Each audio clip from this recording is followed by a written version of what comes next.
What's up, guys? It's James. You swipe your card at lunch, buy a $20 sandwich, and you earn 40 cents back.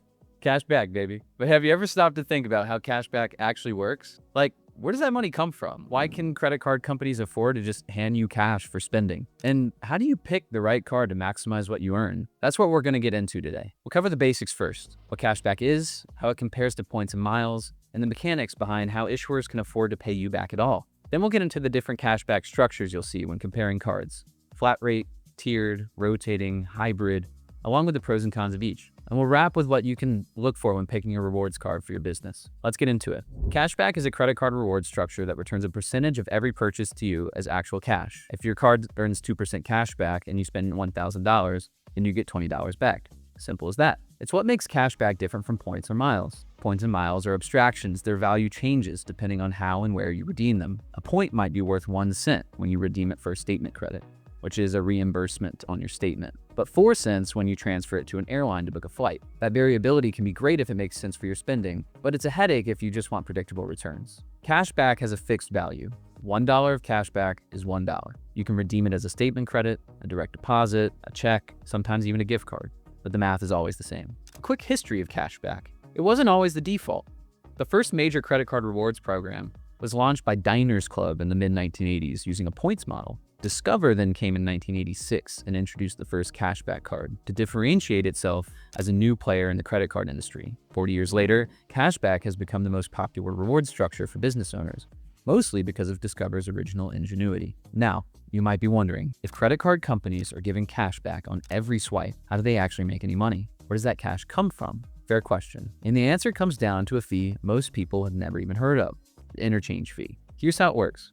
Every time you swipe a credit card, the merchant, the business that you're buying something from, pays a small percentage of that transaction to the card networks and the issuing bank. That small payment is called the interchange fee. It's typically somewhere between 1.5 and 3.5%, depending on the card type, the merchant category, and the network. So when you spend $100 on your business card, the merchant might pay around $2.50 in interchange. The card issuer gets a chunk of that, and from that chunk, the issuer then shares part of their cut back with you. That's where the cashback comes from. This also explains why cashback rates sometimes vary by purchase category. Some merchant categories like dining or travel carry higher interchange fees, which gives an issuer more margin to offer elevated rewards. Other categories like wholesale or utility payments have a lower interchange, which is why you rarely see a big bonus there. Besides the interchange fees, issuers generate most of their revenue from interest charges, annual fees, late fees, and the other lending-related income. That's what makes the 1% to 2% cashback rewards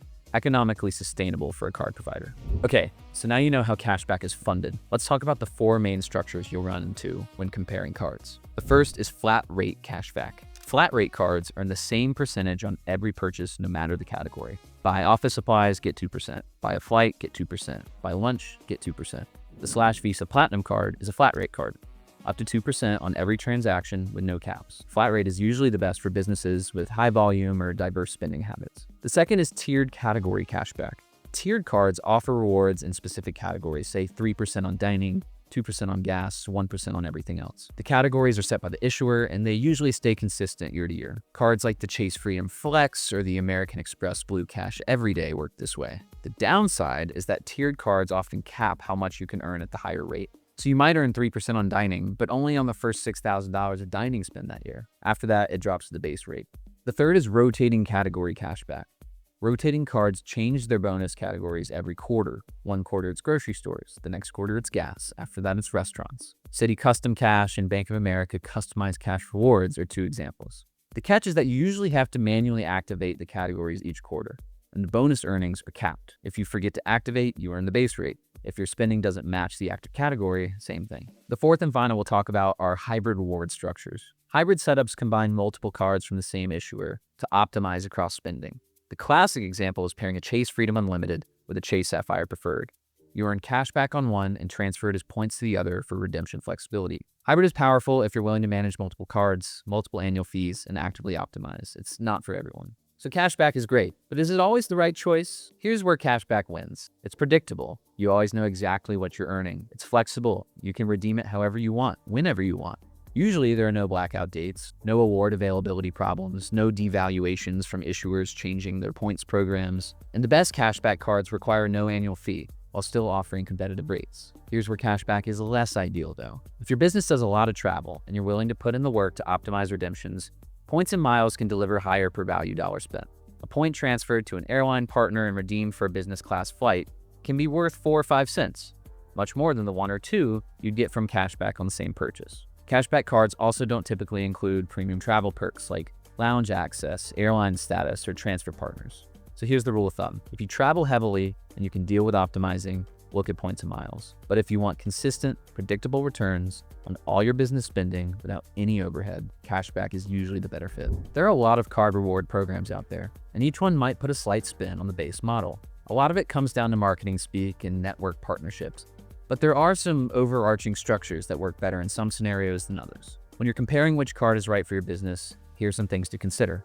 The first is the earn rate and any caps. A 2% flat rate with no caps is generally better than a 3% rate that's capped at like $5,000 a spend per quarter. Look at your actual spending patterns and do some math on what you'd realistically earn. The second is redemption options. The best cards let you redeem cashback as a statement credit or a direct deposit on demand. Only having the option to redeem cashback as a gift card or check can be clunky. Some cards have minimum redemption thresholds. You can't cash out until you've earned $25 or $50. That's not a deal breaker, but it's worth knowing. The third are card controls and team management. This one matters more than people realize. If you're issuing cards to your employees, you'll want controls. Spend limits, category restrictions, merchant blocking, virtual cards for your subscriptions. The cashback card without controls means you're trading expense oversight for rewards, which isn't a great trade-off. Fourth is the application process. Most business credit cards require a social security number and a hard pull on your personal credit. That's standard, but it's not the only option. Some modern providers offer EIN-only applications, which means no SSN is required and no hard pull on your personal credit. Instead, it looks at your business's financial metrics to determine your eligibility and your limits. The /Visa Platinum card is a corporate charge card that earns up to 2% unlimited cashback.